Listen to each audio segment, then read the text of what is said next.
সংগ্রামী তাওহীদি জনতা, আপনারা দেখেছেন জুলাই বিপ্লবে যখন 5ই আগস্ট আন্দোলন হয়েছে, এদেশের মুসলমানদের আন্দোলনের সাথে শরীক সর্বশ্রেণীর সর্বপেশার মানুষ জড়িত হয়েছে।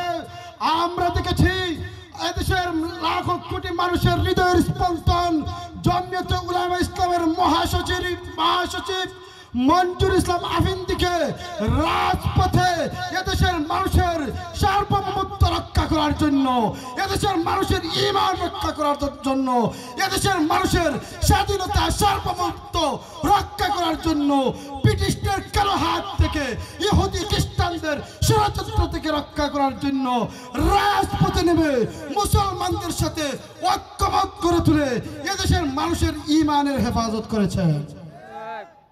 সংগ্রামী তাওহীদি জনতা, আমি স্পষ্ট ভাষায় ঘোষণা করতে চাই, এদেশে উলামায়ে কেরাম পানিতে বেশি আসে নাই, এদেশের উলামায়ে কেরাম কচুরি পানার মতো বেশি আসে নাই। এদেশের উলামায়ে কেরামকে মাইনাস করে বাংলার জমিনে যদি কেউ ইতিহাস রচনা করতে চায়, তাহলে তার ইতিহাস রচনা ব্যর্থ হবে।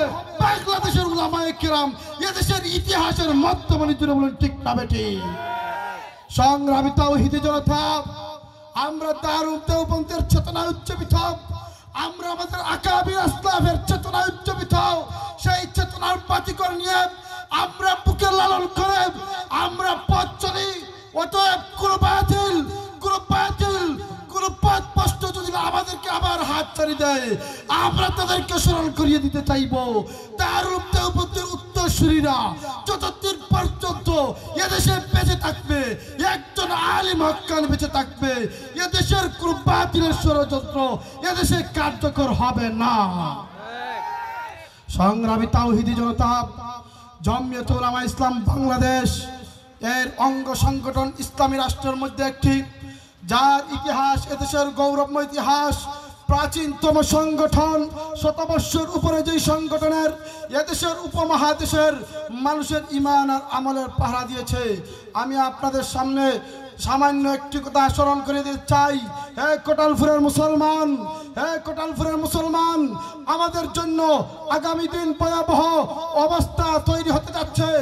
আমরা আমাদের ঈমানকে যদি হেফাজত করতে হয়, আমরা আমাদের স্বাধীনতা সার্বভৌমত্বকে যদি হেফাজত করতে হয়, আমরা আমাদের সচেতন নাগরিক হিসাবে আমাদের মা বোনকে যদি অবাধে নিরাপদে চলার নিরাপদ ব্যবস্থা করতে হয়, তাহলে এদেশের উলামায়ে কেরাম যখন যেখানে ডাক দিবে আমরা চাপিয়ে পড়তে রাজি আছি কি নাই?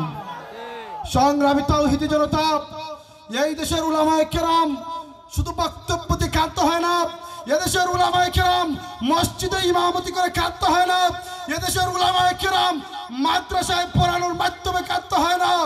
আপনারা দেখিয়ে দিয়েছি, যখনই কোনো বাতিল ষড়যন্ত্র নাস্তিক মুরতাদ ঈমানের বিরুদ্ধে আক্রমণ করেছে, আল্লামা আহমদ শফীর নেতৃত্বে, আল্লামা জুনায়েদ বাবরকের নেতৃত্বে 13 মে শাপলা চত্বরে রক্ত বিলিয়ে দিয়ে আমরা আমাদের ইতিহাস জানিয়ে দিয়েছি।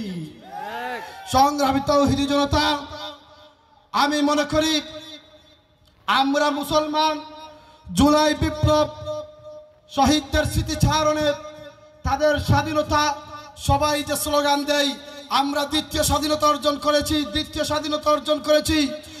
কোটালপুরের মুসলমান, আমি এই জায়গায় গজল সন্ধ্যা যত জীবন হয়েছে অনেক আগেই বারবার বলেছি, যেখানে বক্তব্য দিয়েছি, যেখানে বয়ান করেছি, একটি ঘটনা বারবার বলেছি, আবার আপনাদেরকে স্মরণ করে